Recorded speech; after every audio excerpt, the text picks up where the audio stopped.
So then production started, and the gameplay programmers were put on the project. They started analyzing, of course, the original game. We had to reverse engineer everything, measure how fast the arm goes out when you shoot it out, how fast you swing back and forth, how fast you run across the ground, at what speed you fall down and everything. We had to kind of lock down the camera for a side scroller view and build the world from square blocks, just as the original game. Although we built it not only vertically and horizontally, but also in depth to create a real 3D background, and make it as beautiful as we could. In the beginning, the game wasn't beautiful at all, of course, but then later on, when we started merging the new building blocks and props that the graphics team had built, then it started looking really good. Since BCR is built on the same engine as Next Gen BC, we can also reuse the editor made by Martin Wern. This lowers the time before we can start producing levels. It's very easy to use the editor because all you have to do is choose a building block or a tile and then just paint with it. This way we create a level very easily.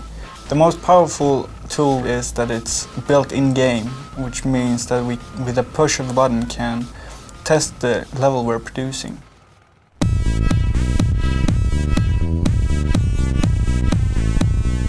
My role changed throughout the project, and later on I moved on to doing more of a sort of, actually taking the models, the drawings into modeling stage, and sitting with the artists doing the graphics, the 3D models, and made sure to take a look at the drawings and what kind of details we need to focus on and what details were too detailed, too complex to be readable in a small platform game. I try to keep the design of the characters as simple as possible, but also trying to add elements which you can clearly see separates the different body parts, like the lower leg from the upper leg and such. Most of the time we get an opportunity to talk a little bit about each character, what they're supposed to do in the game. And if you don't like the direction he's taking, you can argue with him for a while. And discuss how it works in the game, how the character's going to work in the game. The biggest challenge for me was to make things work, because they're so small on the screen. I think Wendy felt that too. Yeah, they're so small, and Jakob has all these nice details in the characters. Most of the stuff you do and want to have in the characters, like clothing lines and seams, in all of that, we early in the project we realized this is not going to work, so we have to think bigger and less detail, more color, I think. Yeah, more color, more bigger shapes. Yeah, definitely.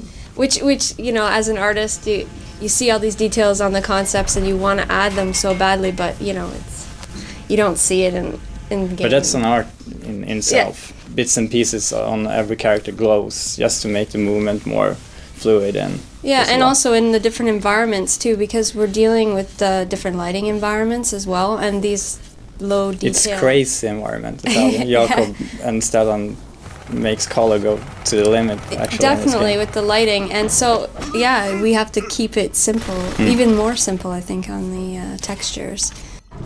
Hey.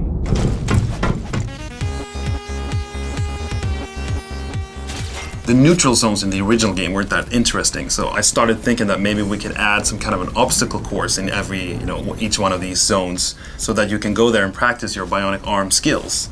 And that idea kind of evolved into something that became a big part of what BCR is. Challenge rooms are rooms filled with obstacles where you need to take the player from point A to point B as fast as possible.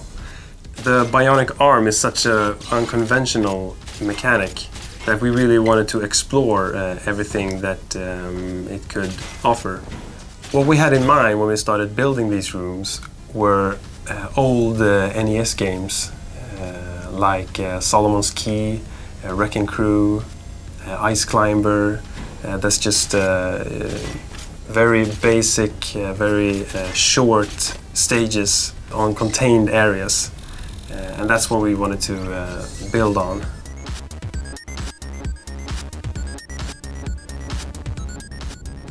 Old NES games, almost all of them have great music. Capcom has a history of having, pretty awesome music in all their games. I have the honorable task of writing the music for BCR, and of course, I want to keep all the music from the original in there. So all that I did is kind of remix the original tracks. I didn't use, the sounds maybe from the original, not in all the songs, but I sampled a little bit from the NES tracks too, but pretty much produced new tracks with the same melodies and harmonies, but with a more modern sound. That would sound a little bit more like modern breakbeat or big beat or house or whatever. I love the music from these old games, like the Capcom games. And then when I was a little kid, back in grade school, I would record the music from my video games onto my cassette player so that I can listen to the music even when I wasn't playing the game.